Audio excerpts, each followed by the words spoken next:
سختی میں تبدیل ہو جایا کرتا، اور وہ اپنی انگلی کے اشارے سے ہمیں کہا کرتے کہ خبردار، میں کسی کو نہ دیکھوں وہاں پہ جاتے ہو۔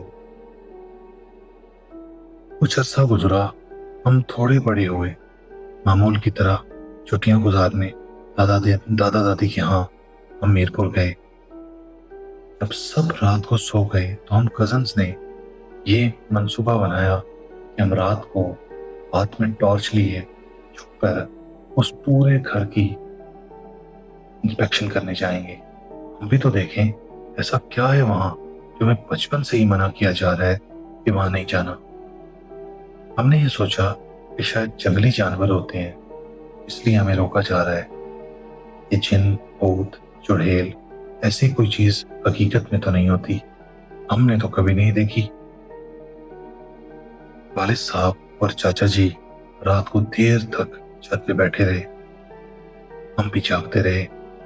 ہم سب کزنز نے یہ منصوبہ بنایا کہ جیسے ہی بڑے سو جائیں گے ہم اپنے گھر سے دبے پیروں نکل کر جنگل کی اور چل پڑیں گے۔ ویسا ہی ہوا۔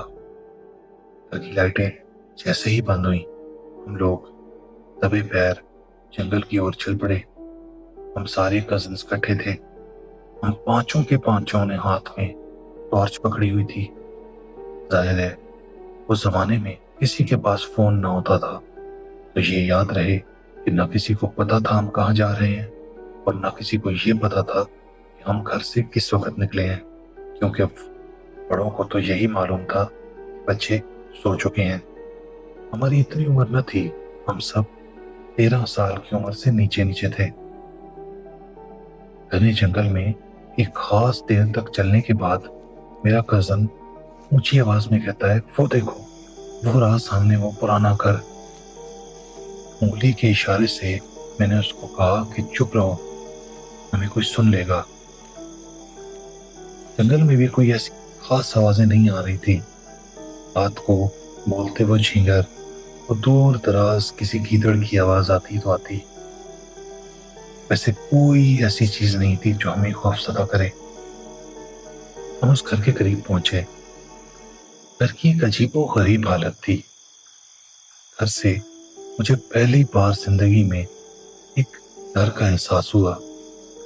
نہ جانے کیوں ایسا لگ رہا تھا جیسے ہمیں کوئی دیکھ رہا ہو۔ میں نے اپنے سارے کزن سے کہا، کیا تم لوگوں کو ایسا نہیں لگ رہا کہ جیسے ہمیں کوئی دیکھ رہا ہو، like we are being watched؟ وہ کہنے لگے کہ تم ڈر گئے ہو، اگر تمہیں ڈر ہے تو یہیں سے واپس مڑ جاؤ۔ میں نے بھی دل پہ پتھر رکھے، وہ پرانا دروازہ کھولے، ان سب کے ساتھ اندر چلا گیا۔ اس گھر کے اندر ایک عجیب و غریب ماحول تھا۔ ہر طرف جالے ہی جالے، ہر طرف پرانا ٹوٹا پھوٹا فرنیچر ہمارا استقبال کر رہا تھا۔ گھر کا فرش جو کہ لکڑی کا بنا تھا، اس لیے ہر قدم ہمیں ایسے محسوس ہوتا تھا طرح لکڑی کی پرانی آوازیں آ رہی ہیں۔ ہم نے سوچا کہ اس گھر کو ایکسپلور کریں گے۔ ہم میں سے 3 کزنز اوپر چلے گئے، اور میں اور میرا وہ کزن جو مجھے ڈرپوک کہہ رہا تھا، ہم بیسمنٹ کی جانب گئے۔ جو ہم میں سے اوپر گئے تھے وہ جیسے ہی سیڑھیاں اوپر چڑھے تو ان میں سے ایک کی خوفناک چیخ کی آواز آئی۔ ہم سب اوپر کی جانب دوڑے تو ہمارا وہ کزن ایک کونے میں اشارہ کیے اپنے منہ پہ ہاتھ رکھے آنکھوں سے کچھ ہمیں بتانا چاہ رہا تھا۔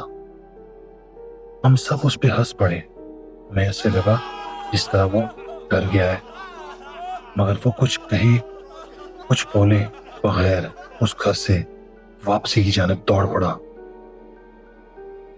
ہم نے یہ سمجھا کہ شاید یہ کچھ زیادہ ہی ڈرپوک ہے۔ ہم سارے کزنز اوپر کی جانب گئے۔ یہ گرمیاں تھیں، ایسی کوئی موسم نہ تھا، پنکھے کے بغیر سونا ناممکن تھا، مگر اس گھر میں ایک عجیب و غریب ٹھنڈک تھی۔ اوپر ایک بہت بڑا ہال تھا، اور ہال کے آخر میں ایک کمرہ۔ ہم آہستہ آہستہ اس کمرے کی جانب بڑھے۔ ہم سب کو ایسے لگا جس طرح ہمیں کوئی نہ کوئی دیکھ رہا ہے۔ ہم نے اس کمرے کا دروازہ جیسے ہی کھولا اور وہ آواز میں آج بھی نہیں بھول سکتا. مجھے ایسے لگا کسی بڑے جانور کے غرانے کی آواز آ رہی ہو. اس کمرے میں آس پاس ٹارچ ہم نے چاروں طرف گھمائی. وہ آواز بند نہ ہوئی اور ہم میں سے سب سے پیچھے کھڑا ہمارا سب سے بڑا کزن ہمارے پاس آ کے کہنے لگا، چلو بس چلو یہاں سے. ہم نے اس سے نہیں پوچھا کہ یہ کیا ہو رہا ہے، ابھی تو پہنچے ہیں. یہ آواز شاید باہر سے کسی جانور کی ہو سکتی ہے. وہ ہمیں بس بار بار ایک ہی بات کہنے لگا، چلو یہاں سے چلو. ہم جیسے ہی نیچے ہی جانے پائے، بیسمنٹ میں جہاں میں اور میرا وہ دوسرا کزن جا رہے تھے، وہاں سے ایک چھوٹے بچے کی ہنسنے کی آواز آنے لگی. وہ آواز ایسے آ رہی تھی کہ آپ بہت دور سے آ رہی ہو، اور وہ آواز آہستہ آہستہ آہستہ سیڑھیوں سے اوپر آنے لگی. وہ بچے کی ہنسنے کی آواز ہمارے آمنے سامنے گھومتی ہوئی اوپر سیڑھیوں کی جانب بھاگی. آپ کو پہلے بتا چکے ہیں کہ سیڑھیوں پہ چلتے ہوئے آواز آ رہی تھی، چونکہ وہ لکڑی کی بنی تھی. اس پہ ایسی آواز آنے لگی جس طرح ایک چھوٹا بچہ لکڑیوں پہ بھاگ رہا ہے. ہم لوگوں نے سوچے سمجھے بغیر اس گھر سے بھاگنے کا فیصلہ کیا. ہم جیسے ہی اس گھر سے باہر نکلے، بہت دور پہنچنے کے بعد ٹارچ کے ذریعے ہم نے اس گھر پہ ایک دفعہ موڑ کے نظر دوڑائی. وہ منظر میں آج بھی نہیں بھول سکتا. اس کمرے کی کھڑکی باہر کی جانب کھلتی تھی جس میں سے ہمیں وہ غرانے کی آواز آ رہی تھی، اور اس کھڑکی میں کھڑا ایک سایہ، صرف ایک سایہ، اور اس سائے کی وہ لال آنکھیں وہ ہماری جانب فکس تھی. ہم جہاں جہاں جا رہے تھے وہ ہمیں دیکھ رہی تھی، اور ہاتھ میں دبوچے ایک چھوٹا سا بچہ. اب تو ڈر جس طرح ہمارے پورے جسم کے اندر اتر چکا تھا. ہم واپسی کی جانب بھاگے. ہم آدھے رستے میں آئے تو ہمارے والد صاحب اور ہمارے چاچا ہاتھ میں بندوقیں اٹھائے اس کزن کے ساتھ جو ڈر کے مارے سب سے پہلے بھاگ گیا تھا، ہمیں آدھے رستے میں ملے اور اونچی آوازوں میں ہمیں ڈانٹنے لگے اور کہنے لگے کہ آپ کو منع کیا تھا یہاں نہیں جانا، نہیں جانا. جیسے تیسے رات گزری. صبح ہوئی تو پیار سے ناشتے کی میز پہ دادا جی ہمیں ایک قصہ سنانے لگے. وہ کہنے لگے کہ اس گھر کہانی یہ ہے بیٹا کہ بہت عرصے پہلے یہاں پر ایک آدمی نے اپنے ایک 5 سال کے بچے کو ذبح کیا تھا، اور اوپر اس کمرے میں آپ لوگ گئے تھے وہاں پر اپنے کتوں کو ڈال دیا تھا. تو جب بھی اس میں جاتے ہیں تو آپ کو اس بچے کی کھیلنے کی آواز آتی ہے اور ان کتوں کے غرانے کی آواز. اس کے پیچھے کیا راز ہے یہ تو شاید وہ گھر ہی جانتا ہے.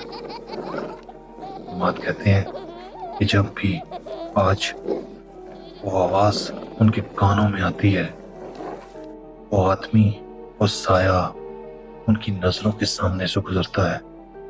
ان کے جسم کا ایک ایک رونگٹا کھڑا ہو جاتا ہے اور ان کے سینے میں بچپن کا ڈر ایک بار پھر اتر جاتا ہے. دوستو، آج کی کہانی پسند آئی ہو تو لائک، سبسکرائب اور زیادہ سے زیادہ شیئر کیجیے گا. بیل آئیکن ضرور دبائیے گا تاکہ ہر کہانی سب سے پہلے آپ کے ڈر کو دستک دے. ہمیشہ کی طرح اپنا بہت خیال رکھیے گا. کل ملتے ہیں ایک اور داستان کے ساتھ. خدا حافظ.